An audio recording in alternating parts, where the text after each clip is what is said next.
ভালো লাগছে কিন্তু দেখতে, তাই না? দেখতে লাগছে, সত্যি কথা। হ্যাঁ সত্যি তাই না, ভাবলাম যে এটা কিছু ওয়ান পট রাইস বানানো যায়, egg experimental dish garnished with some mint leaves. আমার কি মনে হচ্ছে বলতো, একটুখানি কফি নিয়ে আসি আর বারান্দায় বসে খাই। যতই বলা হোক না কেন আমরা ইন্ডিপেন্ডেন্ট, কিন্তু ব্যাপারটা আমরা ইন্ডিপেন্ডেন্ট নয়, মানে একটু শো অফ তো বানতা है, তাই না? কালকে বনবিলা গাছটা কিনে এনেছি বলে কথা, ভাবলাম এটাকেই আজকে ব্যাকড্রপ করে ব্লগটা স্টার্ট করা যাক। Good morning SS family, welcome back to the channel. দুদিন ধরে তোমাদেরকে বলছিলাম এখানে কি গরম পড়ে গেছে, বাট বিশ্বাস করো পুনের ওয়েদারটা না একদম অন্যরকম। Through out the year weather খুব ভালো থাকে, তো দুদিন গরম পড়েছে। আজকে সকালবেলা উঠে দেখলাম ফুরফুরে হাওয়া দিচ্ছে, একদম ক্লাউডি হয়ে আছে। আমি যদি কোনোদিন আবার পুনে থেকে শিফট করে যাই, আমি পুনের ওয়েদারটা সব থেকে বেশি মিস করবো, সত্যি বলছি। তবে কলকাতার ওয়েদারও শুনছি নাকি ভালো, কালবৈশাখী আসবে। কালকে ম্যানেজারবাবুকে কল করেছিলাম, বললো যদি একটা বৃষ্টি হয় তবে নাকি আমের মুকুলগুলো শক্ত হবে, এখন সব ঝরে ঝরে নাকি পড়ে যাচ্ছে। তো যাই হোক, চলো আজকে দিনটা শুরু করা যাক। আর আমাদের চা খাওয়া হয়ে গেছে, সকালে চাটা সৌরভই বানিয়েছে। আজকে আমাকে ব্যালকনিটাও সেট আপ করতে হবে, কারণ বগুনভিলা গাছটাকে এখানে রাখা যাবে না, বলেছে এমন জায়গায় রাখবে যাতে সারাদিন রোদ পায়। আর কালকে পরোটা হয়েছিল, আমি চাকি বেলুন দুটোই ভালো করে ধুয়ে দিয়েছিলাম। আর কালকে সেই পরোটার পুরো অল্প একটু বেঁচেছে, এটা দিয়ে আজকে স্যান্ডউইচ বানিয়ে নিয়েছি, ব্রেকফাস্টে হয়ে যাবে। My friends say, get out of your comfort zone, it's a blessing in disguise. Get out of what you call home, your name is written in the sky. It might feel just like you're on your own, but baby it's another life. সুমির অসম্ভব ভালো একটা calibre আছে, যা ইচ্ছা তাই দিয়ে sandwich বানায়। ভালো হয়নি নাকি? ভালোই তো লাগছে গো। মানে কালকে এই টেস্টটাই আমি পরোটাতে পেয়েছিলাম, আজকে পাউরুটিতে, মানে সবই মায়া। একটা সমস্যা হয়ে গেছে, আমাদের যে হেডবোর্ডটা দেখছো তার একটা বাটন হঠাৎ করে খুলে পড়ে গেছে। সেদিনকে শুয়েছিলাম, দেখলাম আপনি খুলে পড়ে গেল। দেখি মুখটা দেখি, আমার কিন্তু এটা খুব একটা বিশ্বাসযোগ্য লাগছে না। আমি কিছু করিনি, এটা আপনিই হয়েছে। ঠাকুর ঘরে কে, আমি তো কলা খাইনি। না অ্যাকচুয়ালি কি বলতো, আমি দেখছি এটা খুলে যাওয়ার পর স্টিচিং গুলো কিরকম একটা লুজ হয়ে গেছে। তো যেই দোকানটা থেকে বানিয়েছিলাম তাকে কল করলাম, বাট সে কলটা পিক আপ করছে না, বলছে নাম্বারটা চেঞ্জ হয়ে গেছে। তো আমি যাবো, গিয়ে একবার কথা বলে দেখতে খুব খারাপ লাগছে। হ্যাঁ, আর এটা কিভাবে রিপেয়ার হবে আমি জানি না, মনে হচ্ছে পুরো হেডবোর্ডটাকেই খুলতে হবে, একটা লম্বা চওড়া প্রসেস। মানে একটা ছোট্ট জিনিসের জন্য কত বড় ধাক্কা হতে চলেছে সেটা ভগবানই জানে। এটা নিয়ে যাই, তাই না?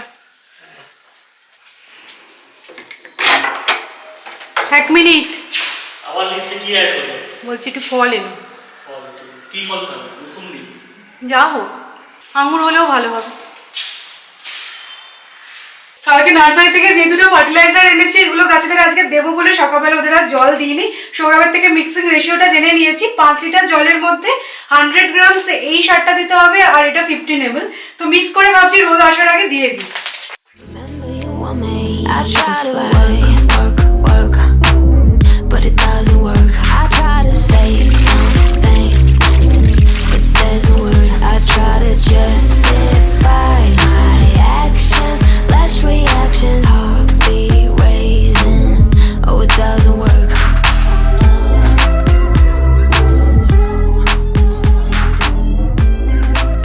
আমি যেটা ভয় পাচ্ছিলাম যে দোকানটাই হয়তো উঠে গেছে, বাট সেরকমটা নয়, শুধু ফোন নাম্বারটাই চেঞ্জ হয়েছে। তো ঠিক হয়ে যাবে বললো, 800 টাকা খরচ। কিন্তু যে মেন প্রবলেম সেটা হচ্ছে কি হেডবোর্ডটা খুলে নিয়ে আসতে হবে।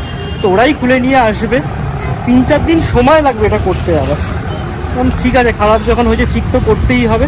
তো আজকে অথবা কালকে এসে বাড়িতে খুলে নিয়ে আসবে হেডবোর্ডটা, তারপর ঠিক করে ওরাই আবার ফিক্স করে দিয়ে আসবে। তো একটা সলিউশন হলো। আজকে সকালে জানো তো রান্না করতে একদম ভালো লাগছে না, বেঁচে গেছে 1:45। আমি শুধু ডাল আর ভাতটা বানাবো। তো সেদিনকে সৌরভ তো ডাল ফ্রাই খাইনি, অল্প একটু টেস্ট করেছিল আর বলেছিল খুব ভালো হয়েছে। তো ডাল ফ্রাই বানাচ্ছি, তার সাথে ডিম ভাজা। আর সেদিনকে শিল্পী যে খাবার দিয়ে গেছে তার মধ্যে থেকে কিছু আইটেম বেঁচেছে, তো সেগুলো আজকে সকালবেলা তুলে দেবো, তাহলে হয়ে যাবে। আর রাত্রিবেলা দেখি কিছু যদি বানাতে ইচ্ছা করে তাহলে রাত্রিবেলাই বানাবো, সকালবেলা আর ভালো লাগছে না। You don't wanna talk anymore. I wanna get so numb while we enemies. No, you don't mind the way I stutter my words. You know exactly what it means, I know it hurts. Oh, I can't believe you're here, can't get any worse. তো madam তো last মোমেন্টে বললো যে আঙুর নিয়ে যেতে হবে। তো এখানে আঙুরটা বলছে 80 টাকা কিলো, তো নিয়ে নিচ্ছি 500।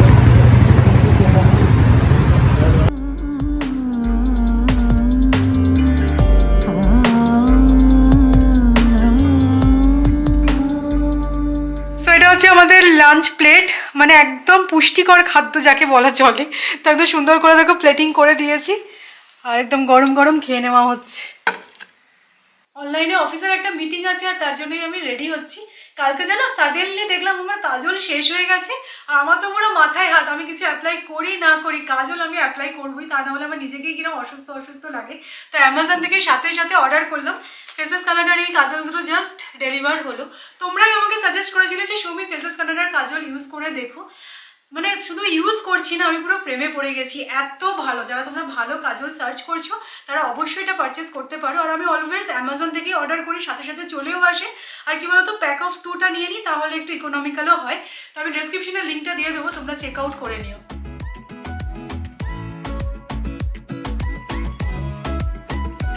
যেহেতু অফিসিয়াল মিটিং, একদমই সাটল মেকআপ করছি, কোনো রকম ফাউন্ডেশন অ্যাপ্লাই করিনি, জাস্ট ময়শ্চারাইজার অ্যাপ্লাই করেছি, কাজল পরে নিয়েছি আর একটা লিপস্টিক অ্যাপ্লাই করব। এই লিপস্টিকটার ব্যাপারে তোমরা এত আমার থেকে জানতে চেয়েছো যে সৌমি এই লিপস্টিকটার শেডটা প্লিজ বলো। তো এটা অ্যামাজন থেকে নিয়েছি, ফেসেস কানাডার একটা লিপস্টিক 07 শেড নাম্বার, এটার লিঙ্কও আমি ডেসক্রিপশনে দিয়ে দেবো। এটা সত্যিই খুব ভালো, মানে অনেকদিন পরে একটা ভালো লিপস্টিকের শেড পেয়েছি বলতে পারো। তো এটা আমার খুব পছন্দের একটা লিপস্টিকের শেড, আর তোমরাও অনেকে পছন্দ করেছো, তাই ভাবলাম এটারও লিঙ্কটা দিয়ে দিই।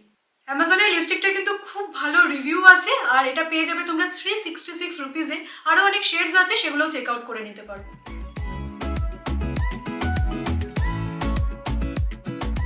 রেডি হয়ে গেছি আর ঠিকঠাকই লাগছে আমার তো, তাই মনে হচ্ছে। আর হাতে একটু সময় আছে, তাই ভাবলাম যে এই কুর্তির সেটটার ডিটেলস তোমাদের সাথে শেয়ার করে দিই। আমি জানি তোমাদের অনেকেরই পছন্দ হবে, কারণ আমারও এটা খুব পছন্দের একটা কুর্তি। এটা আমি আগেও পরেছিলাম, তোমরা হয়তো নোটিস করে থাকবে। তো এটা একটা সেটে এসেছিলো অ্যামাজন থেকে নেওয়া, বিবার একটা কুর্তি সেট। এটার প্যান্টটা তো আমি অনেক জায়গায় মানে অন্য কুর্তি দিয়েও আমি পেয়ার আপ করেছি। তো দেখবে সামনে এখন গরম আসছে, হোয়াইট কালারের যে কোনো ড্রেস পরো খুব কমফোর্টেবল লাগে। তো আমার বেডিংয়ের জন্য এটা অ্যাপ্রোপ্রিয়েট আর গরমের জন্য কিন্তু অ্যাপ্রোপ্রিয়েট। তো অ্যামাজনের লিঙ্ক দেওয়া থাকবে, তোমরা চেক আউট করে নিও।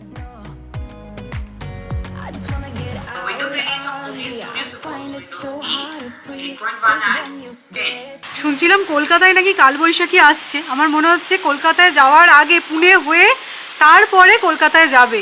আমাদের এখানে বিশাল লেভেলে ঝড় উঠেছে আর সবচেয়ে মায়া লাগছে আমার বগুনভিলার সমস্ত ফুল দেখো ইতি উতি পড়ে যাচ্ছে। হায় রে আমার কাগজ ফুলের গাছ।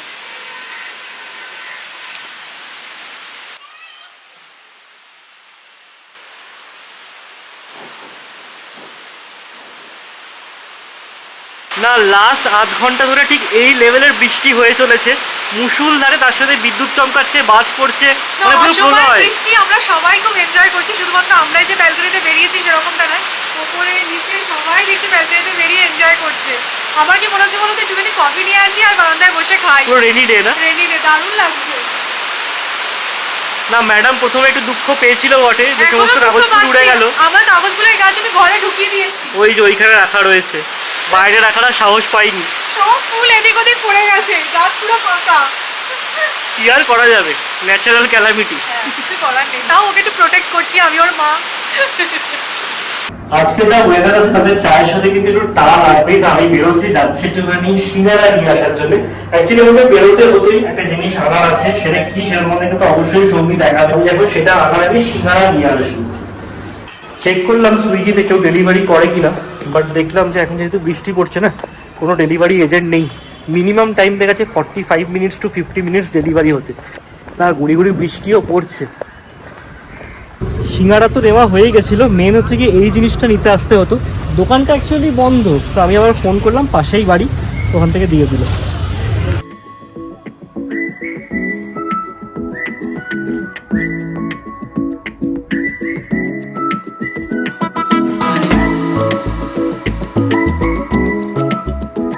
আজকে শুধু সৌরভকে দোষ দিয়ে লাভ নেই, আমি একটুখানি সিঙ্গারা করছিলাম, তো এই যে গরম গরম সিঙ্গারা চলে এসেছে। তবে যেখান থেকে আমরা আনি সেখান থেকে আনিনি। না, আমি রাস্তা দিয়ে যাচ্ছিলাম, দেখলাম সবে সিঙ্গারাগুলো কড়াই দিয়েছে, ঠিক আছে নিয়ে নি। না ফ্রিতে দেয়নি গো। না, যেখান থেকে আনি প্রদীপ সুইটস, ওইখানে না খুব সুন্দর কাঁচা লঙ্কা দেয় ভেজে, এখানে দেয়নি দেখছি। যা পেয়েছো তাই নিয়ে খুশি থাকো, হ্যাঁ, সব পেলে নষ্ট জীবন।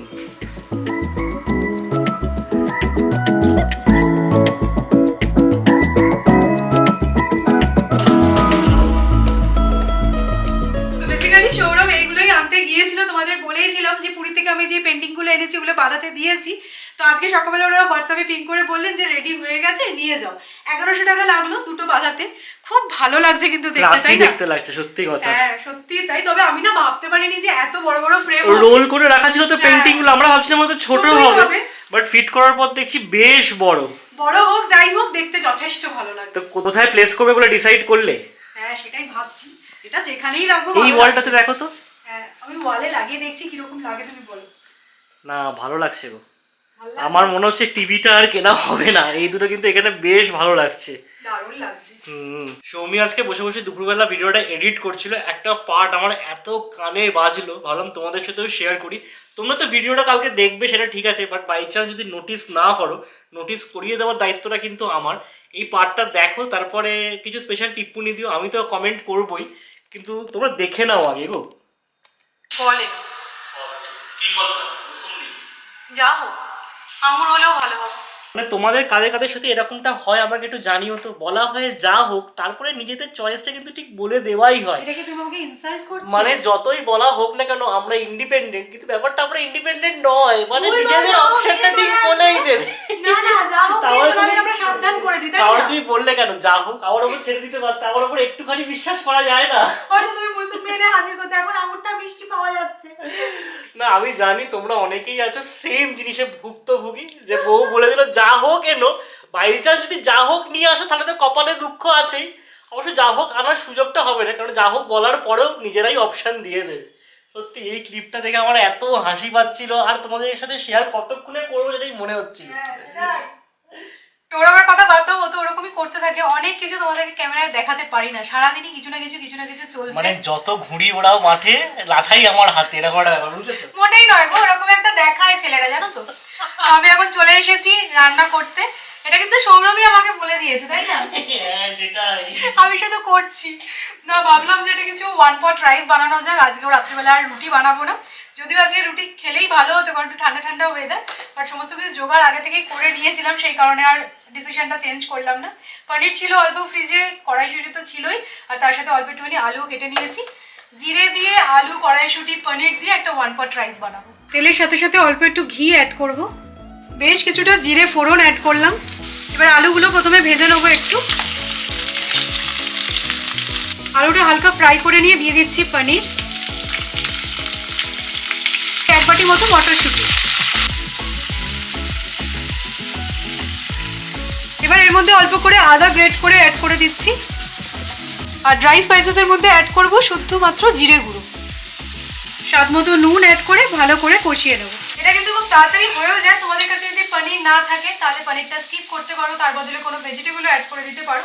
তো এখানে চালটা আমি ধুয়ে রেখে দিয়েছি, যে কোয়ান্টিটিতে চাল নিয়েছি তার ডাবল আমি জল অ্যাড করব, আর তারপরে তো ধিমে আঁচে হয়ে যাবে।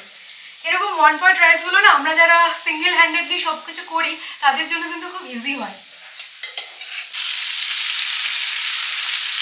এই ওয়ান পট রাইস বানানোর জন্য কিন্তু আর অন্য কোনো স্পেশাল চাল কিনতে হবে না, যে চালের ভাত খাও সেই দিয়েই বানাতে পারো। এবার অ্যাড করে দিচ্ছি পরিমাণ মতো মিষ্টি আর কিছুটা মিন্ট লিফ। এটা যদি চাও তোমরা অ্যাড করতে পারো, আদারওয়াইজ স্কিপ করে দিও। একটু নাড়াচাড়া করে নিয়ে চাপা দিয়ে রেখে দেবো, আর গ্যাসের ফ্লেমটা কিন্তু লো থাকবে। এবার চলো লিডটাকে খুলে দেখি কীরকম কি হয়েছে। বাহ ভালোই হয়েছে, আর দেখতে পাচ্ছ রাইসগুলো কিন্তু একটু ভেঙে গলে যায়নি। এবার এরকম একটা স্প্যাচুলা নিয়ে নেবে, দিয়ে হালকা করে মিক্স করে নেবে। রাইসটা শুধু শুধু খেতে ভালো লাগতে নাই পারে, তাই জন্য আমি ডিম সেদ্ধ করেছিলাম, ভেবেছিলাম এগ পকোড়া বানাবো, কিন্তু দেখো আবার ওই তেলের জিনিস, অলরেডি সিঙ্গারা খাওয়া হয়ে গেছে, তাই ভাবলাম অন্য কিছু বানানো যাক, কিন্তু সিম্পলভাবে, মানে 10 মিনিটে হয়ে যাবে সেরকম কিছুই বানাবো। তো ডিম সেদ্ধ হয়ে গেছে, একটু চপড জিঞ্জার গার্লিক নিয়ে নিয়েছি, আর এখানে না অনেকটা স্প্রিং অনিয়ন ছিল, তাই স্প্রিং অনিয়ন, পেঁয়াজ আর একটু টমেটো নিয়েছি। এটা তো পুরোপুরি চাইনিজ করলে ভালো লাগবে না, তো কিছু একটা ফিউশন করছি।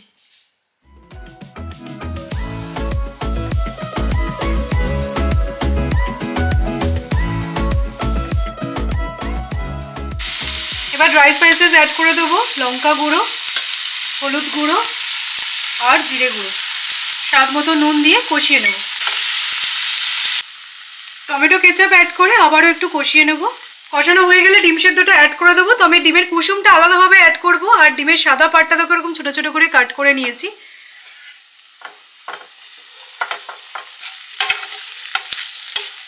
তো এই এক্সপেরিমেন্ট যে করলাম তোমাদেরকে খেয়ে বলছি কিরকম হয়েছে।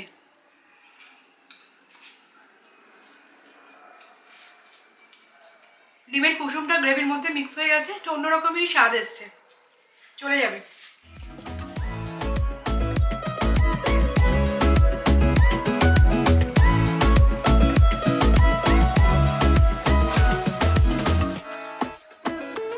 So this is our dinner for tonight. Pilau rice, egg experimental dish garnished with some mint leaves. মানে এরকম ভাবেই বলতে হচ্ছে, জানো তো সৌমি, এরকম ডিম নিয়ে চিনিমিনি আর কতদিন চলবে? হ্যাঁ, যথেষ্ট ভালো খেতে হয়েছে, আমি টেস্ট করে দেখেছি। না আমি খেতে ভালো হয়েছে সে ব্যাপারে কোনো সন্দেহ প্রকাশ করছি না, বাট প্লেটিংটা যেভাবে করেছেন, আমি যদি বলতাম আলু মটরশুঁটির পোলাও আর ডিমের ঘোটালা, শুনতে খুব একটা ভালো লাগতো না, তাই জন্য অ্যাকসেন্টে বলতে হলো, বুঝলে তো? দেখেছো, তারপরে আমাদের সিম্পল ডিনারকে একদম আমেরিকান বানিয়ে দিয়েছি। হ্যাঁ, আমেরিকান ইংলিশ যাই বলো না কেন মন্দ না, পুরো ফিউশন ফিউশন অন্যরকম। বললাম না। চলো না দেখতে কিন্তু ভারী সুন্দর হয়েছে। এই আমার একটু ভাত লাগবে। হ্যাঁ আছে।